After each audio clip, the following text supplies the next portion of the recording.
Some smiles stay with you, not because they're meant to, but because they remind you how it feels to be truly seen. Tell me, where are you watching from, and what do you think this story is really about? The story begins with a quiet return, the kind of visit that feels both familiar and strange. The narrator, now in his late 40s, drives through his old neighborhood on a mild autumn afternoon. The streets look smaller than he remembers, lined with trees that once felt enormous when he was young. Leaves rustle across the pavement as he slows in front of a modest, two-story house, white fence, tidy porch, the same wind chime that used to sing through summer nights when he was a boy. He hasn't seen her in years. His friend moved away long ago, life scattered them all in different directions. But her, his friend's mother, she stayed. Always grounded, always gentle, always the calm at the center of a noisy house. He used to think she was the most composed person he'd ever met. The kind of woman who carried warmth like it was part of her nature, not a performance. When she opens the door, time folds in on itself. Her smile appears before her words do, soft, almost uncertain at first, as though she's searching his face for the boy she used to know. Then recognition hits, and her eyes brighten. "You've changed," she says with a small laugh that carries both warmth and disbelief. He answers quietly, "I hope that's a good thing." Inside, everything smells faintly of cinnamon and coffee. The same wooden table still stands in the kitchen, scratched and worn by years of meals and conversation. The ticking clock fills the silence that lingers between questions about life, work, and distance. She pours him coffee, steady hands, graceful movements, and when she passes him the cup, her fingers brush his.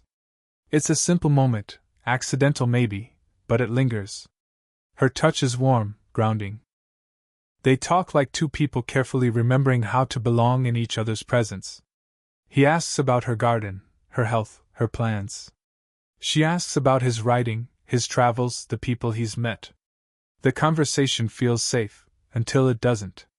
There's a moment when she looks at him just a little too long after he jokes about getting older. Something flickers behind her smile, curiosity, maybe recognition. The air shifts, not uncomfortably, but unmistakably. He notices the fine lines at the corners of her eyes, the quiet strength in her posture, the softness in her tone when she speaks about solitude. She's aged gracefully, but more than that, she's evolved. There's a steadiness in her presence that feels magnetic. He catches himself watching her, not with the eyes of a friend's son, but with the quiet admiration of a man who recognizes beauty beyond youth. Outside, rain begins to tap against the window. The scent of wet earth seeps into the room, blending with the warmth of her home. She laughs again at something he says, a gentle, genuine laugh that draws him back to the present. And in that small, ordinary moment, the sound of rain, the smell of coffee, the ease of her laughter, something unspoken stirs between them. Not desire, not yet, but recognition. Two souls who didn't expect to meet like this again, realizing that maybe time hadn't closed every door after all. It's just coffee. Just conversation. But somewhere, quietly, the story begins. The evening stretches longer than either of them expected. The rain that began in the afternoon has settled into a steady drizzle, soft against the windows, filling the silence between words with a quiet rhythm. She's moved to the living room now, curled in her favorite chair, the same one that used to sit beside the fireplace. He sits across from her, holding another cup of coffee that's long gone cold. Neither seems in a hurry to end the conversation. What began as polite catching up has turned into something deeper.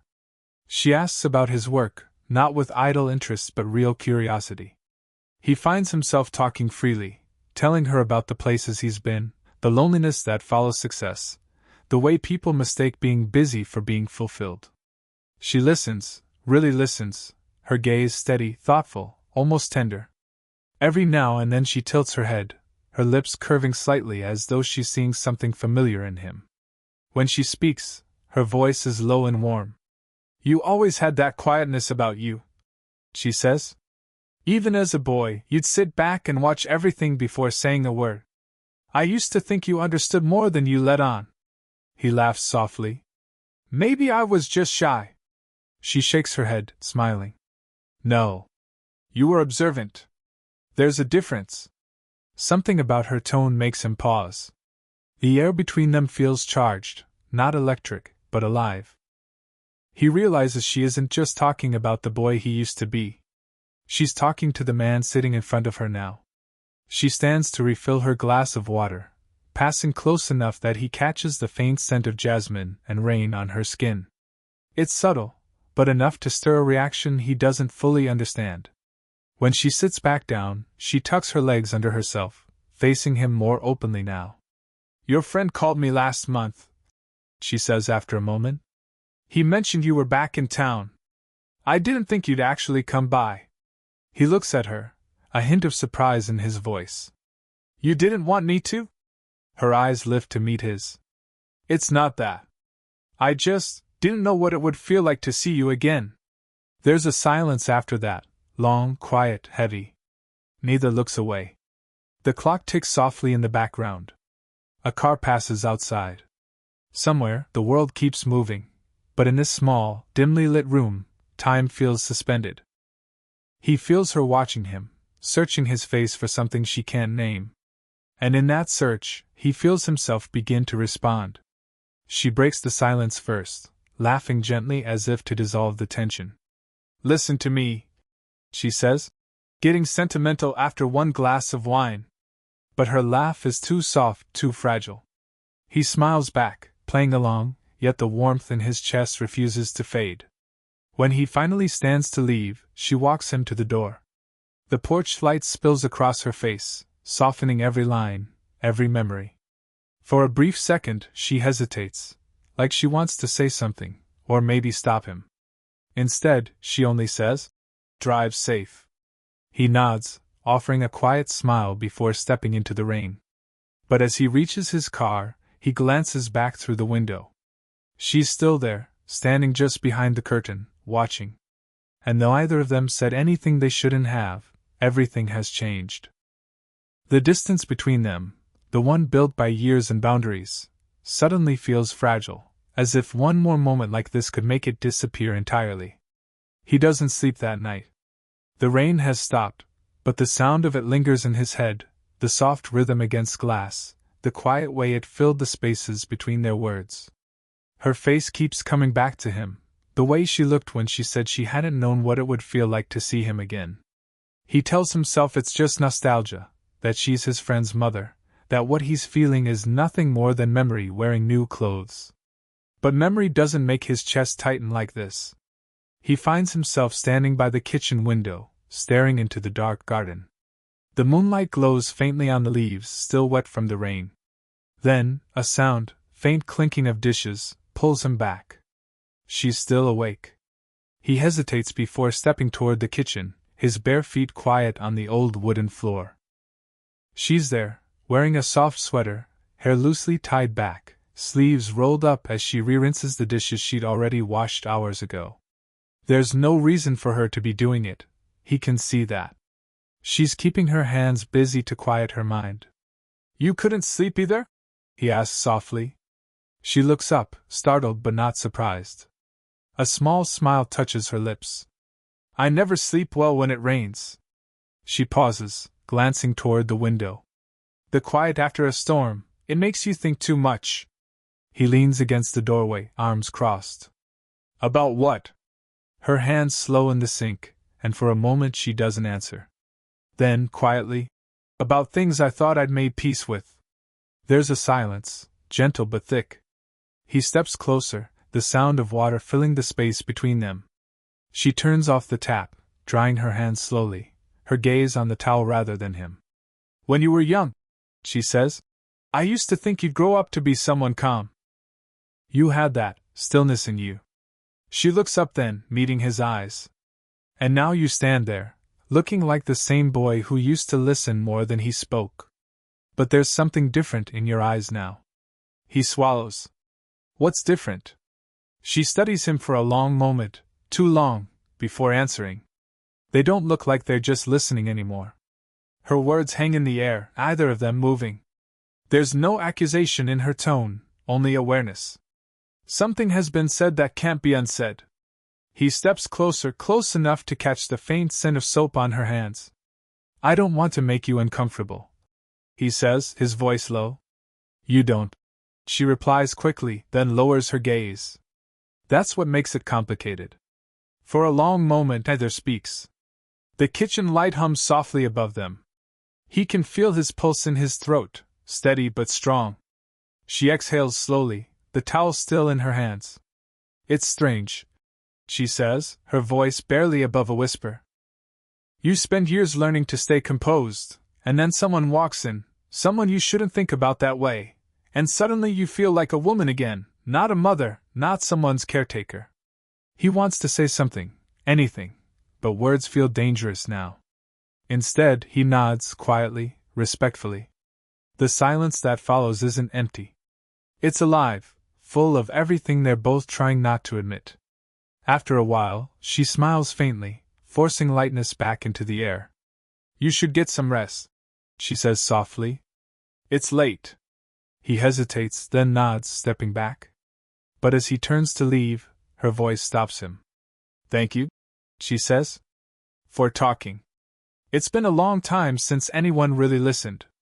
He looks at her one last time, the woman framed in the dim kitchen light, eyes tired but alive, and realizes he's already too deep to pretend this is just a visit anymore.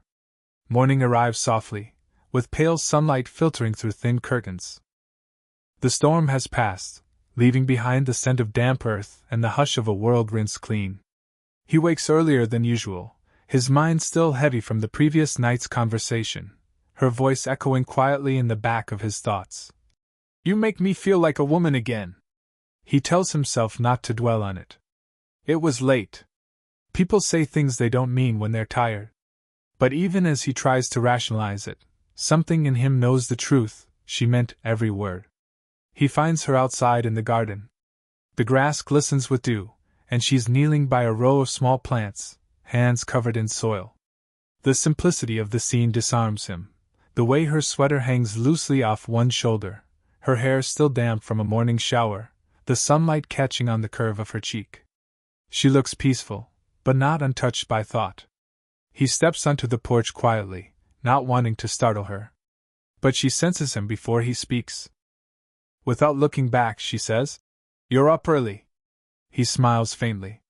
Couldn't sleep. Thought I'd offer a hand.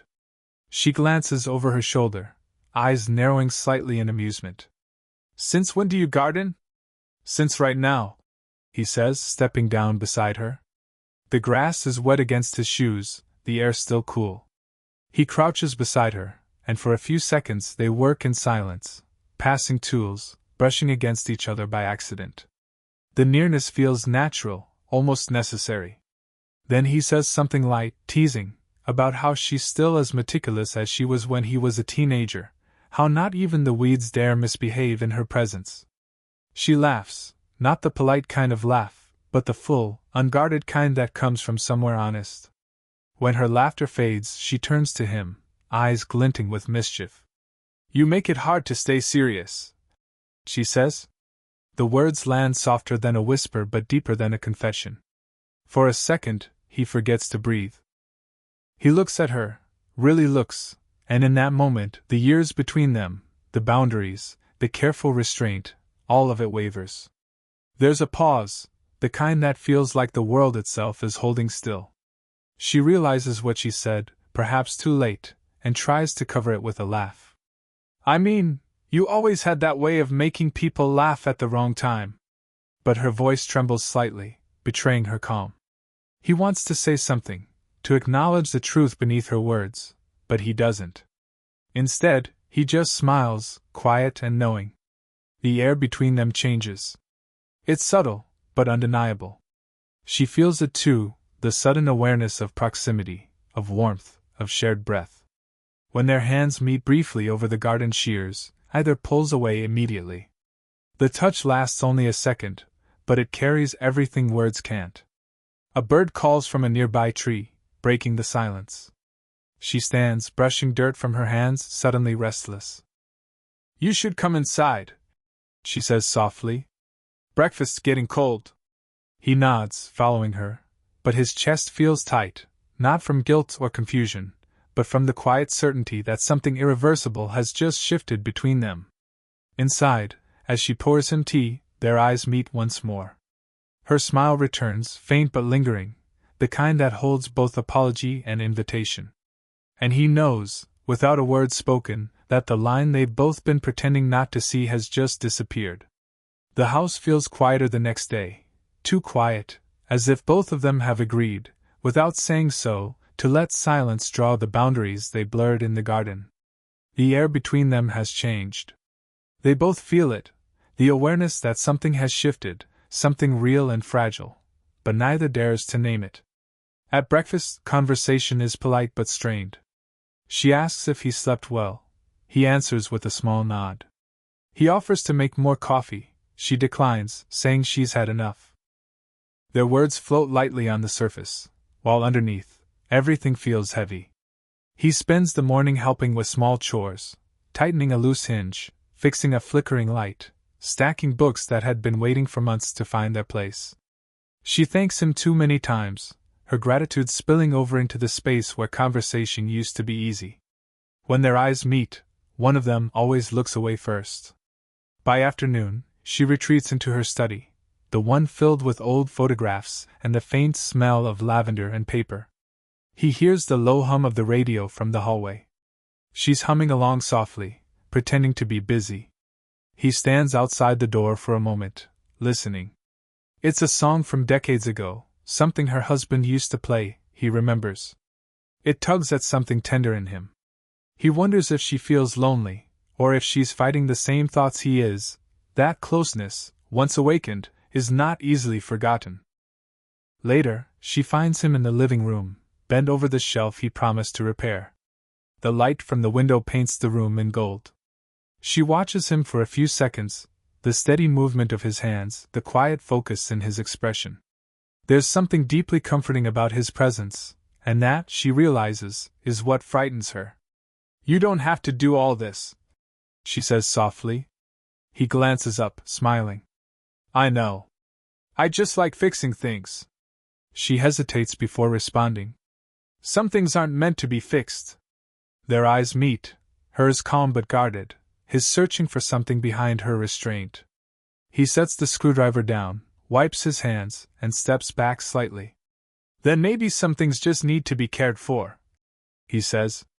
Her breath catches, a small, involuntary sound, before she looks away. The weight of what isn't being said fills the room again. She takes a step back, folding her arms loosely. "You always know how to make words sound heavier than they should." He smiles, but there's no humor in it. "Maybe I've just learned how to listen to the quiet parts." Neither speaks after that. The clock ticks softly, the distant sound of birds filters in through the open window, and the late afternoon light stretches long across the floor, reaching, like them, but never quite touching. When evening comes, she thanks him again for helping around the house. He's about to leave the room when she calls his name, softly, almost as if testing how it sounds in her mouth now. He turns, waiting. She opens her lips as if to speak, then changes her mind. "Nothing," she murmurs. "Good night." He nods, watching her walk away, her steps slow, composed, but her shoulders slightly tense. As the door closes behind her, he exhales, finally allowing himself to feel the ache he's been holding back all day. The distance between them is deliberate now, a fragile, necessary wall. But every time he tries to step away from it, his heart betrays him, pulling him closer again. Because the truth is simple, he doesn't just admire her anymore. He misses her, even when she's still in the same room. The next evening falls quietly, as if the world itself is holding its breath. The air is cool, touched by the scent of rain returning. The sun dips low, painting the sky in pale amber and gray. He stands on the porch, watching the horizon fade, the cup of tea in his hands long forgotten. Inside, the house hums faintly, a soft tune from the radio, the sound of pages turning in another room. She steps outside after a while, her sweater draped loosely over her shoulders, her expression calm but unreadable. "You're still out here," she says. He glances at her with a faint smile. "Couldn't bring myself to leave just yet." She nods, standing beside him. The wooden porch creaks beneath their weight. For a long while they don't speak. The silence isn't uncomfortable, it's heavy with everything they've been avoiding.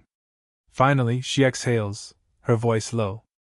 I've been trying not to think about yesterday. He doesn't answer right away. The memory of her words, "You make it hard to stay serious," still lingers in his chest like an echo that won't fade. He turns slightly toward her. And how's that going? Her lips curve into a half smile, tired but sincere. Not very well. There's a quiet honesty in her tone, no attempt to hide, no pretense. She looks out into the darkening yard, her voice softer now. You know, when you're young, people warn you about falling for the wrong person. But no one tells you that it can still happen when you're old enough to know better. He studies her profile, the light catching in her hair, the small tremor in her breath. You're not old, he says gently. She lets out a quiet laugh. Tell that to the mirror. Then her smile fades. But that's not the point, is it?